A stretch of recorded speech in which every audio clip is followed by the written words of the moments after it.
Hey guys, tonight we begin with the grim, dangerous, and not so glamorous world of medieval assassins.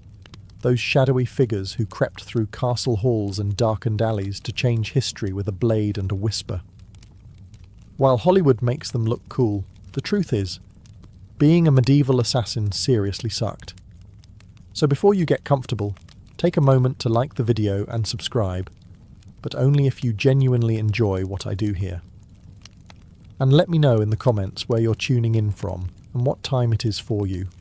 It's always fascinating to see who's joining us from around the world. Now, dim the lights, maybe turn on a fan for that soft background hum, and let's ease into tonight's journey together. Let's be clear. No one in medieval times woke up and said, "You know what?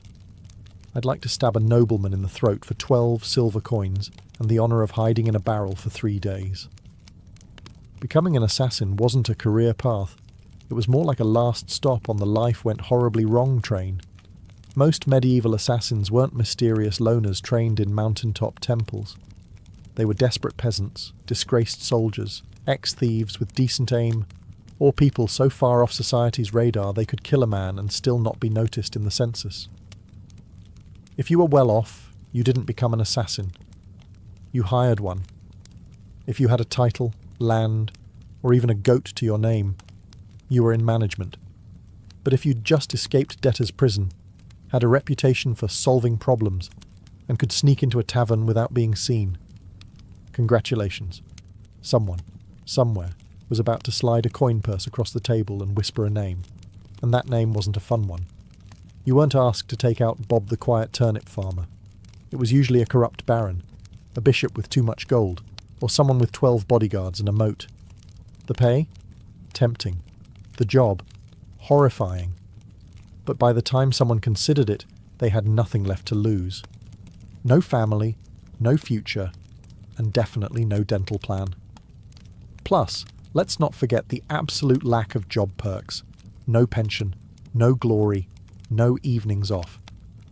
You couldn't exactly hang up a shingle that said, "Quiet eliminations by appointment." You just had to stay quiet, move fast, and never ever tell anyone what you did for a living, especially not loudly over ale at the inn. "Oh yeah, I'm a travelling carpet seller. The stains? Die." So yes, nobody dreamed of being a medieval assassin. They landed there because the world chewed them up and spat them out wearing a hood and holding a rusty dagger. You weren't the hero. You weren't even the villain. You were the footnote that made everyone nervous, and probably didn't live to enjoy the coin. Let's burst the first myth wide open. Medieval assassins didn't train under candlelight in some hidden monastery, with wise mentors and inspirational flute music in the background. There was no montage, no teacher, no pep talk. If you learned anything, it was by not dying the first few times you tried. Most assassins weren't trained professionals. They were desperate amateurs with a decent sense of direction and the ability to climb quietly without sneezing. If you had military experience, great. That meant you knew how to hold a knife properly. If not, well, stabbing someone is fairly intuitive, but escaping afterward with both kidneys still intact, that takes skill. Or luck. Usually just luck. There were no manuals, no guild orientation meetings, no safety briefings. You didn't get taught how to spot a body double or where nobles keep their bedroom exits. You figured it out while hanging from a windowsill wondering if you just crept into the servants' quarters again. Poison? That was trial and error, with heavy emphasis on error. Sometimes it worked. Sometimes your target just got mildly dizzy and more suspicious of his soup. Sometimes you drank the wrong cup. There was no medieval poison control hotline. Just hope, herbal guesswork, and a strong stomach. Sure, if you were lucky, and I mean lottery lucky, you might have picked up some skills from thieves or mercenaries. Maybe an older assassin showed you how to walk without squeaking on cobblestones. But mentoring wasn't standard. It was rare and short-lived, because assassins don't retire, they disappear. Weapons training? Forget it. You weren't carrying a broadsword. You had a dagger you stole off a guard, maybe a garrote if you were feeling fancy, and whatever else fit under your cloak without jingling. So no, you weren't some shadowy martial arts master. You were a guy with calloused hands, quiet footsteps, and a deeply unhealthy relationship with alleyways. Success didn't come from training. It came from survival. You learned how to kill by doing it. Quickly, sloppily, then vanishing before anyone could sketch your face and tack it to a church door. In short, your education was brutal, practical, and offered zero graduation ceremonies. Just bruises, bloodstains, and the creeping realization that you were very much on your own. Let's talk about why you became an assassin in the first place. Coin. Cold, heavy, jangly, deliciously spendable coin. The promise of it is what got you into this. But the reality? You got paid in lies. When someone hires an assassin, they don't want a long-term relationship. They want a one-time service, no paperwork, and ideally no witnesses, including you. They offer you a pouch of silver, half now, half when the job is done. That's if they're feeling generous. But here's the thing. When the job is done is code for after we verify you didn't mess it up, or make us look bad, or leave a trail that leads back to us, or survive long enough to tell anyone about it. So, you do the job. You sneak through shadows, risk your life. Maybe kill a baron in his sleep. Not pretty, not poetic. And when you return... Ah, yes, about that payment. The client fled, terribly sorry. Or worse, they try to kill you. A knife to the gut is cheaper than a bonus. And even when you do get paid, it's never quite enough. Not for the risk, not for the blood, not for the 3 days you spent hiding in a haystack with fleas and moral regret. You get a handful of coins, a curt nod, and a reminder, you were never here. Also, fun fact, some contracts were fake, political traps. You'd be told to assassinate someone dangerous, only to find out it was a decoy with guards waiting. Congratulations, you just walked into a sting operation with your name already carved on the gallows. And even when the deal was real, you couldn't exactly go to court and file a complaint. Your Honour, I'd like to sue Lord Edmund for breach of assassin contract. The only court you'd see was the one where you were the exhibit. So you learned to take what you could, demand payment up front, and trust absolutely no one. Not even the greasy little scribe who swore this job would change your life. It did, mostly by shortening it. Being an assassin meant living on broken promises and vanishing before they broke you. So you've taken the job. You've been lied to about the pay. You're probably going to die. Now let's talk gear. Forget the fantasy novels and sneaky video games. There were no retractable wrist blades, smoke bombs, enchanted daggers, or crossbows that folded neatly into your boot. Your toolkit consisted of whatever you could steal, sharpen, or hide beneath a tattered cloak without clanking. If you were lucky, and I mean found a gold coin in a dead man's shoe, lucky, you had a good dagger. Not ornate, not curved like a dragon's tooth, just sharp, hopefully rust-free, and ideally one that didn't smell like the last guy you stabbed with it. Poison. It existed, sure, but it wasn't as glamorous as a slow drip into a wine goblet. Most medieval poisons were unpredictable, made from plants, minerals, or toad guts. Some worked instantly. Some took hours. Some made your victim vomit for 2 days and then recover, angrier and now very suspicious of stew. Ropes, occasionally useful. You could strangle, climb, or tie something up with one, but you'd better know how to use it fast, because nothing kills the mood like trying to wrestle someone while muttering, "Wait, which knot goes under again?" Bows. Effective, yes, if you had one, knew how to shoot it, and weren't trying to smuggle it through a palace disguised as a flower arranger. Most assassinations were up close and personal. No time for elegant marksmanship. Just quick, quiet, and hopefully not messy enough to slip in. And you didn't get backups. If your blade bent, broke, or fell down a well, time to improvise. Slate roof tile? Maybe. Rusty nail? Worth a shot. Shoe buckle with intent? Desperate times. You carried your tools hidden in hems, boots, or inside hollowed-out bread if needed, and you kept them close. not for safety, but because in this line of work, your weapon was your best friend, your boss, and your only retirement plan. There were no upgrades, no tinkering with gear between missions. You didn't polish your kit. You prayed it didn't betray you mid-strike. Because in the end, it wasn't the weapon that did the killing. It was you. Alone, poorly equipped, and expected to perform miracles with a spoon and a prayer. Assassins weren't hired to take out random drunks in back alleys. No one paid you to stab Jeff, the sleepy candle maker. Your targets were important. Nobles, bishops, military officers, sometimes even royalty. And those people, they were very hard to kill. First, there were the guards, not one or two, dozens. Armed, armoured, and well-fed. Some guarded the front, some the back. Some just stood there looking intimidating, daring you to blink wrong. You'd spend days memorising patrol patterns, door creaks, and exactly how many stairs it took before the knight with asthma needed a breather. Second, there were walls. Castles didn't have front porches. They had gatehouses, murder holes, and moats full of things that bite. If you didn't fall into the water, you still had to worry about arrow slits and boiling oil. Yes, boiling oil. Your job description included may get flambéed for peeking. Third, there were the servants and staff, the cooks, scribes, and stable boys.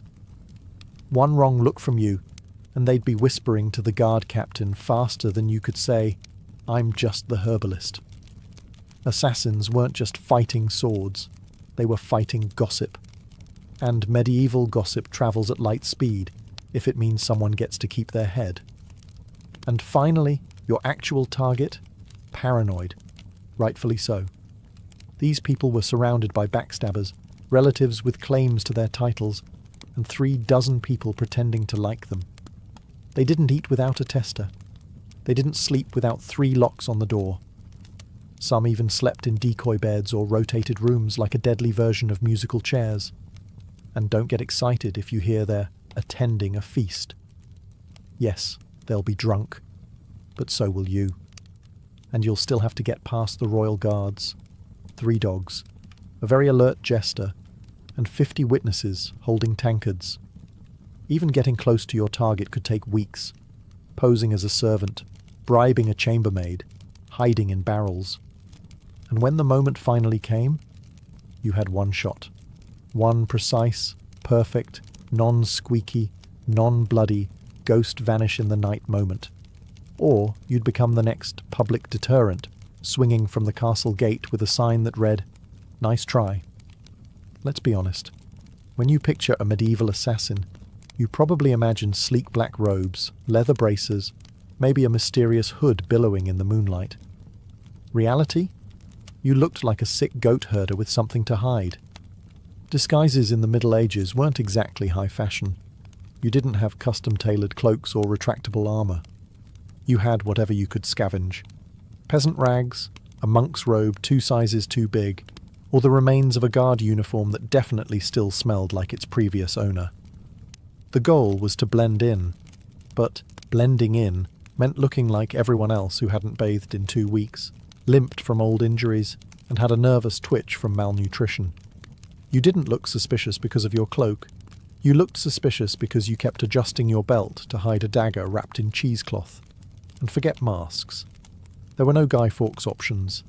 Most face coverings just made you look like a leper, which was great for avoiding conversation, but terrible for entering parties. If anyone asked who you were, you had to think fast. "I'm Brother Tobias. I take care of silent prayer and rooftop maintenance." Even assuming you made it past the guards, noble households weren't full of idiots. Servants noticed unfamiliar faces, especially ones that fumbled chamber pots and couldn't name the cook's cat.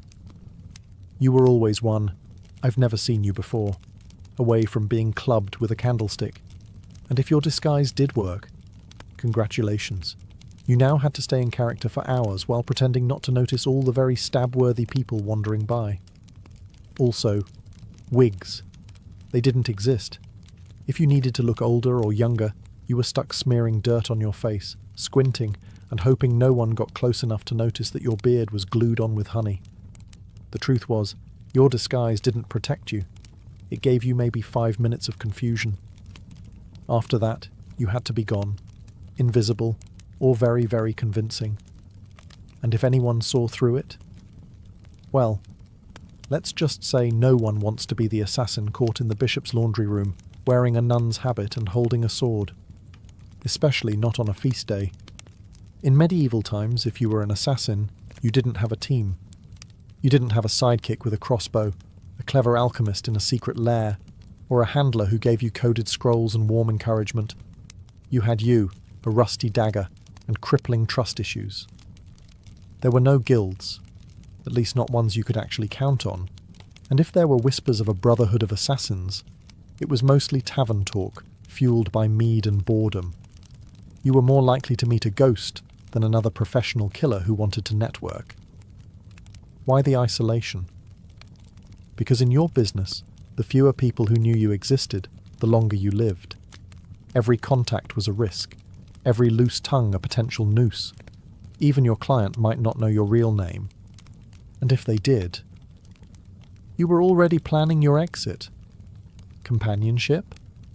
Laughable. Friends asked questions. Lovers noticed bruises, bloodstains, and why you always slept with a blade under the pillow. You couldn't settle down. You couldn't afford to. One mistake, one person recognizing you in a market, and your whole life turned into a sprint for the nearest sewer grate. Even fellow criminals kept their distance. Thieves and smugglers were sociable. You? You were that guy who makes people disappear. They feared you, or worse, saw you as a walking liability. No one wanted to share stew with someone whose occupation could attract a mob with torches. And don't expect sympathy. You couldn't tell anyone how hard it was to sleep after silently strangling a corrupt bishop. If you talked about your job, people assumed you were either lying or dangerous, and they weren't wrong. So you kept your secrets, your scars, and your weapons to yourself. At inns, you sat in the darkest corner, back to the wall, eyes always scanning the door. You never drank too much. You never stayed more than a night. You didn't say your name unless someone paid you first. And even then, it probably wasn't your real one. Being a medieval assassin meant perfecting the art of vanishing. Not just in a crowd, but from every life you never got to have. Let's say you took the job. You planned your route, you bribed the right doorman, you disguised yourself as a very convincing chimney sweep. And then, you froze. Maybe the target turned around unexpectedly. Maybe they were with their child. Maybe you got the shakes at the worst possible moment and your knife hand trembled like a terrified squirrel. Guess what? You're now dead. Because failure, for a medieval assassin, wasn't a slap on the wrist or a bad performance review. It was a public, painful, and wildly theatrical death, often involving ropes, fire, wheels, or sharp iron devices with names like the Bonecracker's Delight. Missing the kill meant blowing the whole operation. Your target lived, and immediately told everyone that someone tried to murder them. Suddenly you weren't a shadow. You were a wanted man with a detailed description, and probably a crude sketch tacked to every tavern wall within 30 miles. And those guards you once snuck past? Now they're motivated. Sometimes it wasn't even your target you had to worry about. It was your client. If you failed, you were no longer an asset. You were a liability. Someone who could be tortured, interrogated, or worse. Talk. The very people who paid you would be the first to put out a second contract. On you. And there were no second chances. No. Sorry, the blade slipped. I'll try again tomorrow. You had one shot. One moment in time.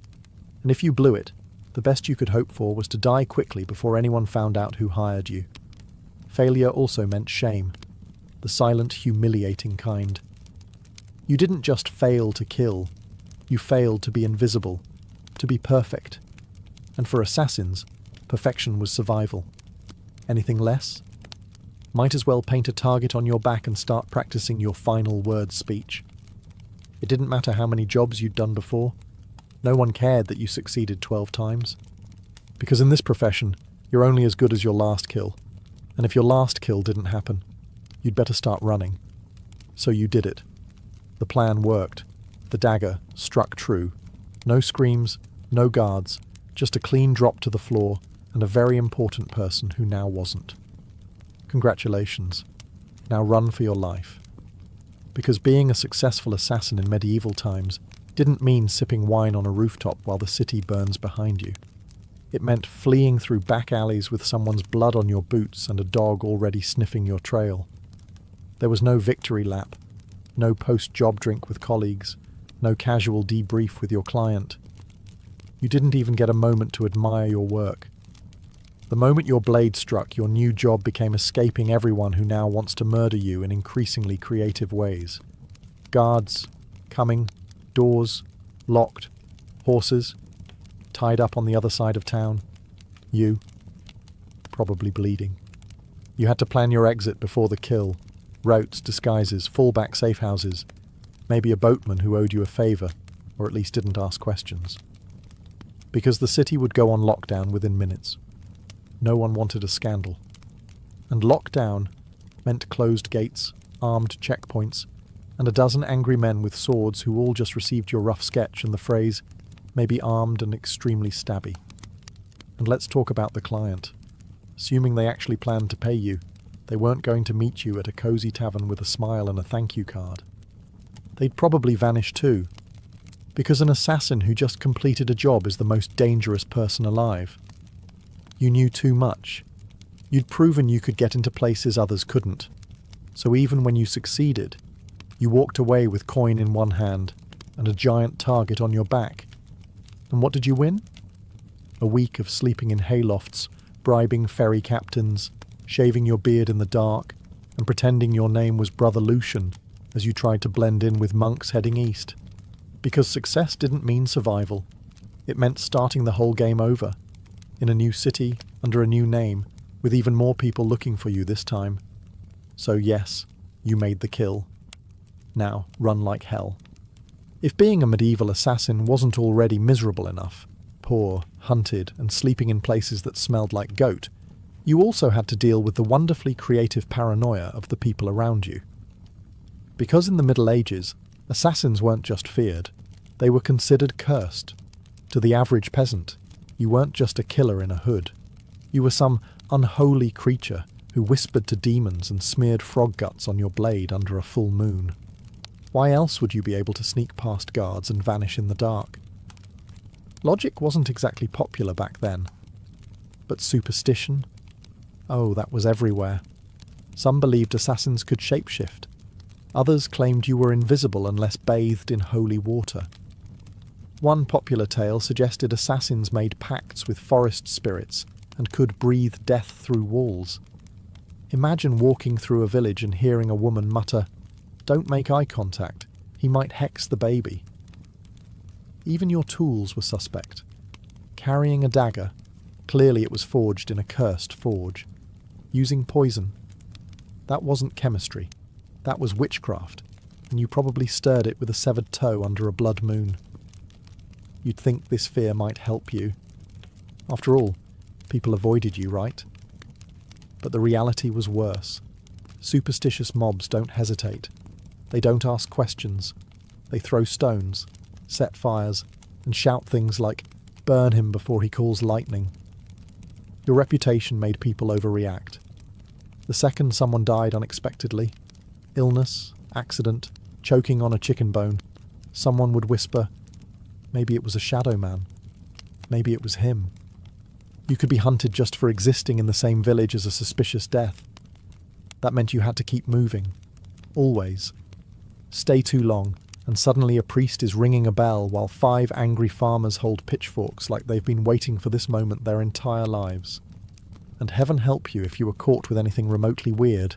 Dried herbs, strange coins, or even a foreign accent. That's all it took for someone to shout "sorcerer" and light a torch. In a world that believed monsters wore human faces, being too quiet, too clever, or too fast made you a threat. And in medieval logic, threats had to die, quickly, and preferably on fire. Poison, the assassin's weapon of elegance. A quiet kill, no mess, no screaming, no steel on bone, just a sip, a stagger, a sigh. And done. That's the theory. In practice, poisoning someone in the Middle Ages was like trying to win a bar fight with herbal tea and a bad attitude. First off, poisons weren't reliable. You didn't have access to purified cyanide or a neat little pill labelled fast-acting doom.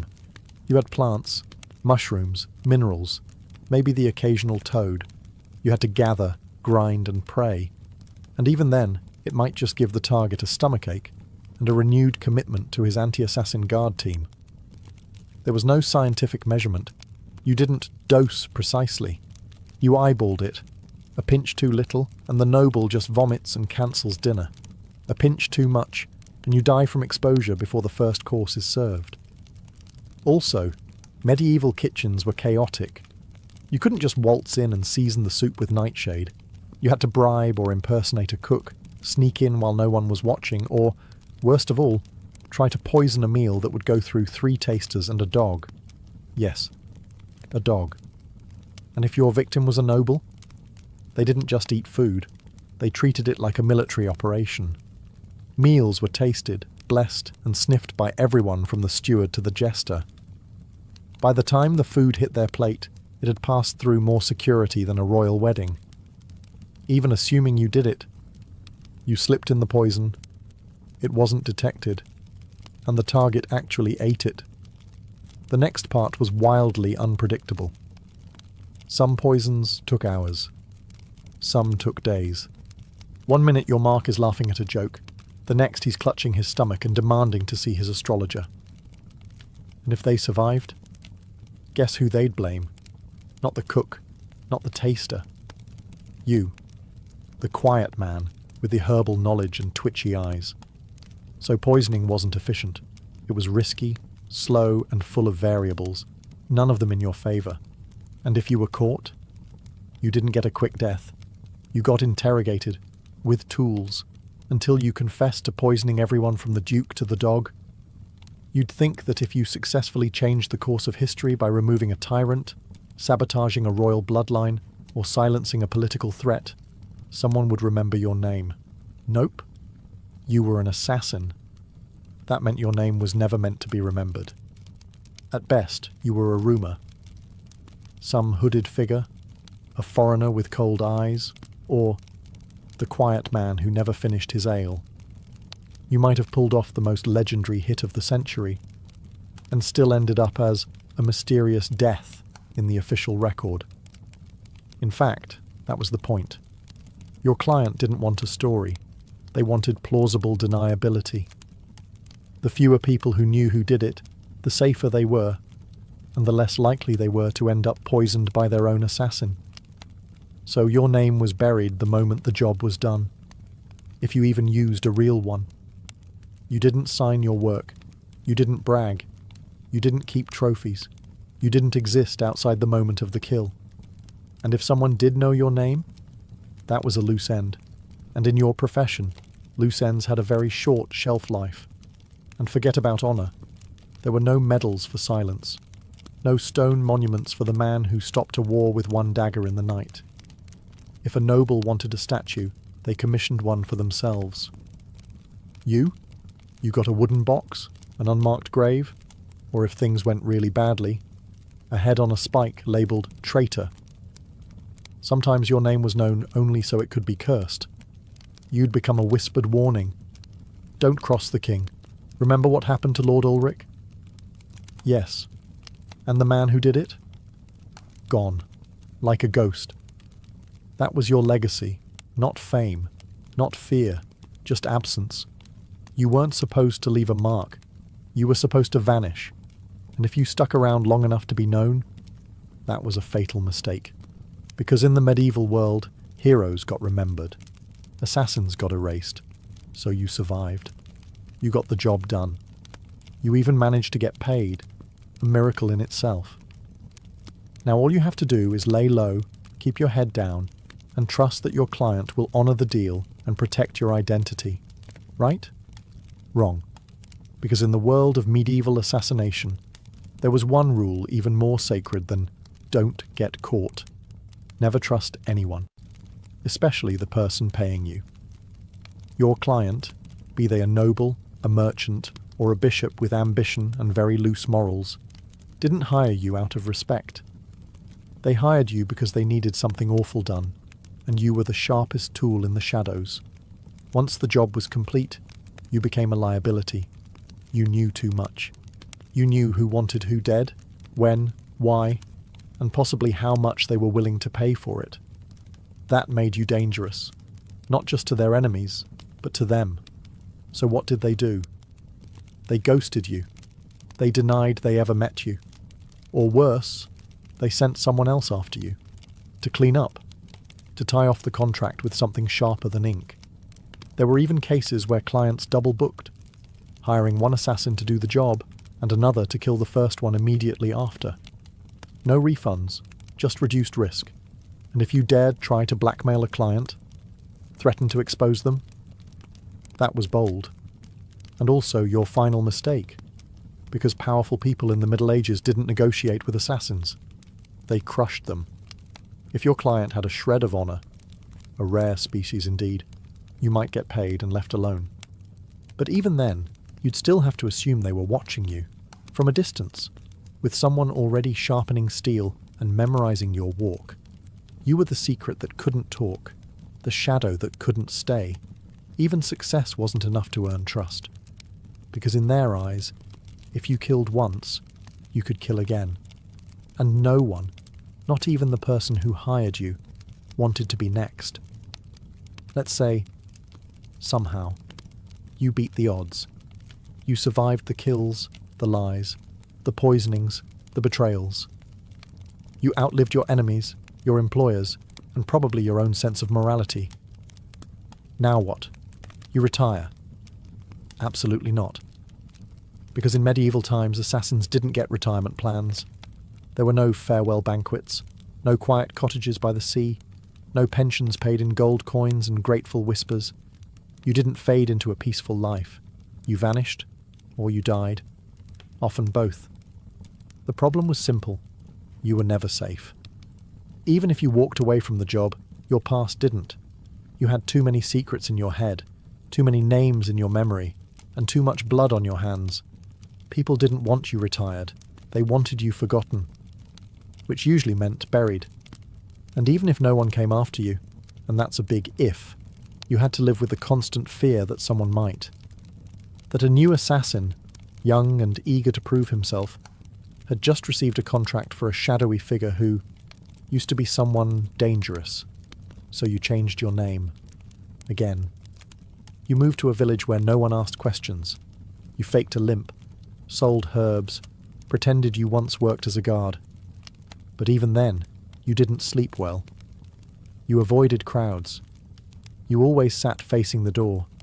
You kept your dagger under the floorboard, next to the pouch of coins you never touched, because it still smelled like the man you earned it from, and you couldn't trust yourself either. Years of silent killings and quick escapes did something to your brain. Every knock on the door made you flinch. Every stranger on the road might recognize you. You stopped dreaming. Because dreaming was dangerous. You couldn't love. You couldn't relax. You couldn't laugh too loud. You lived like a ghost pretending to be a man. The truth was, there was no endgame for a medieval assassin. Just a slow, cold fade into obscurity, always moving, always watching, until one day you slipped into the dark and no one noticed. And maybe that was the best you could hope for. By now you've probably figured it out. Being a medieval assassin wasn't darkly romantic. It wasn't noble. It wasn't even all that profitable. It was a grim, thankless, short-lived career, wrapped in blood-stained linen and followed by a crowd of people who wanted you dead. You wouldn't last. Not a week. Maybe not even a day.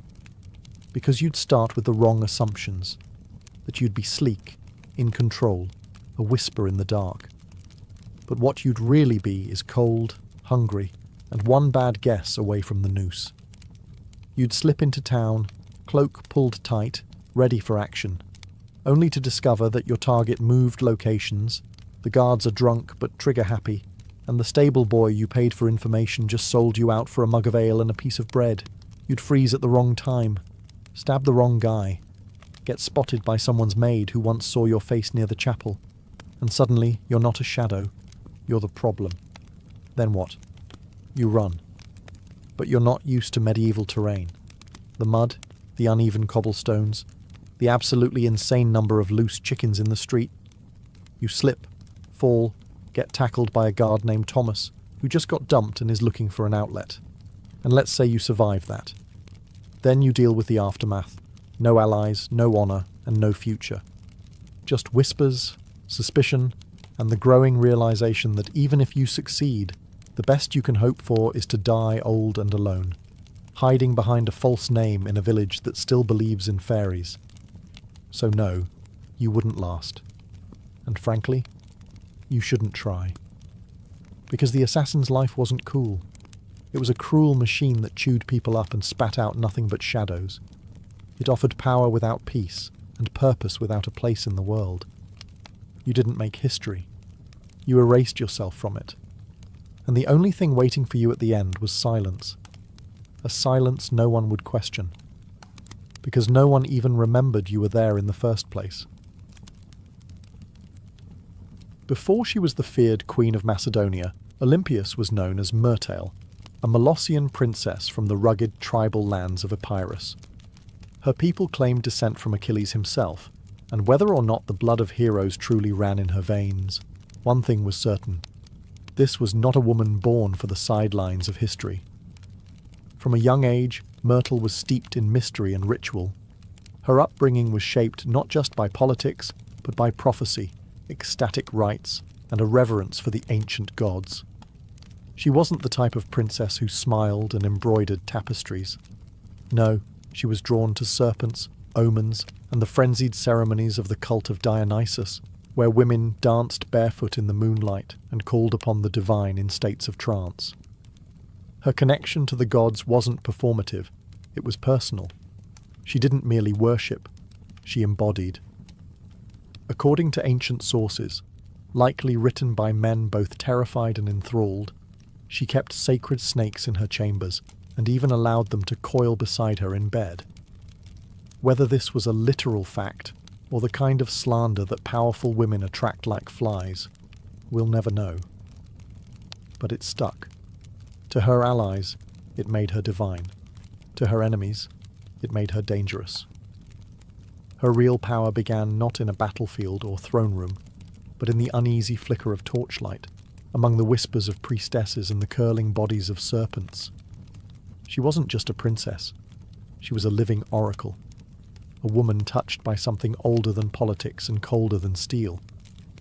So when Philip II of Macedon, brutal, brilliant, and famously horny, arrived at the island of Samothrace for a religious initiation, he didn't just meet a beautiful princess. He met a mystery he couldn't resist. Their marriage wasn't just a political alliance. It was a collision of prophecy and power. And from the very beginning, it was full of omens. Some said lightning struck the sky on their wedding night. Others claimed Olympias dreamed of a thunderbolt entering her womb. All of it would become legend. But one thing is certain. The union of Olympias and Philip didn't just create a child. It created Alexander the Great. And she intended to shape his destiny from the very first breath. Olympia's marriage to Philip II was not the fairy tale one might expect for a queen who would one day birth an empire. From the beginning, it was a combustible mix of prophecy, pride, and paranoia. Philip, ruthless, charismatic, and already collecting wives like trophies, married Olympias around 357 BCE. She was likely just a teenager, but she wasn't naive. She saw in Philip a man whose ambition matched her own, and perhaps even a divine match for her spiritual destiny. Macedon wasn't exactly an easy kingdom to walk into. It was a land of iron and ambition, where kings were killed by cousins and brothers, turned into rivals overnight. But Olympias, the priestess of Epirus, walked in with her head held high and eyes already on the crown. Their marriage was rocky from the start. Philip, for all his political genius, was not built for monogamy. He would go on to marry multiple women, often for alliances, always for power. But Olympias wasn't one to sit quietly in the shadows. She held her own court, maintained her own alliances, and was known to turn to oracles and rites to divine her future, and perhaps Philip's fate. Then came the birth of Alexander. Even that was wrapped in celestial drama. Legends say Olympias dreamed that a thunderbolt struck her womb, and that flames danced around her child without burning him. Philip reportedly had a vision of sealing his wife's womb with a lion. Yes, a literal lion. Whether they believed these visions or invented them, they certainly acted as if Alexander was destined to rule not just a kingdom,